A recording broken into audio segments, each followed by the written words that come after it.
First, let's start with a look at the forecast. How hot is it going to be, Kari? Still very hot, and I don't know if you'll be able to tell the difference between 105 and 103, but it will be a little bit cooler today in some spots. This is where we've had the relief all throughout the heat wave this week, and you can see the fog rolling across the bay and the very tips of the top of the Golden Gate Bridge there.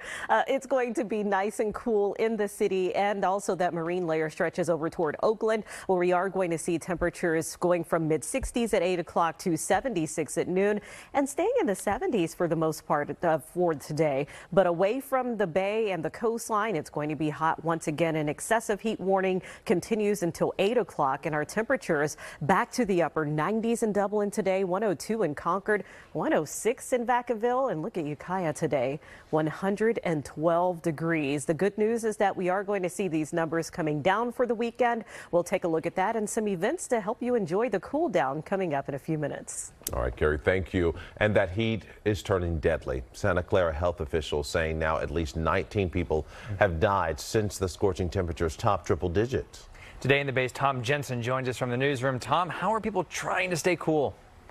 Good morning to both of you. Yeah, a lot of people are heading to other cities that are a little bit cooler around the bay, but this heat is very dangerous. According to Mercury News reporting overnight, another person died from heat-related issues. We've reached out to the Santa Clara County Coroner's Office for confirmation.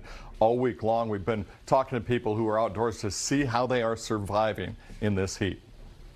He's doing a good job. I mean, we're getting ready to wrap up. We start at 8:30, getting out of here before it starts really blazing.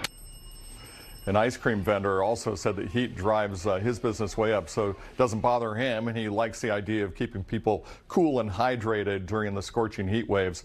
That road crew that we talked to, besides knocking off early, they said before it gets really hot, they also make sure they drink plenty of water and take breaks in the shade or in their air-conditioned cars.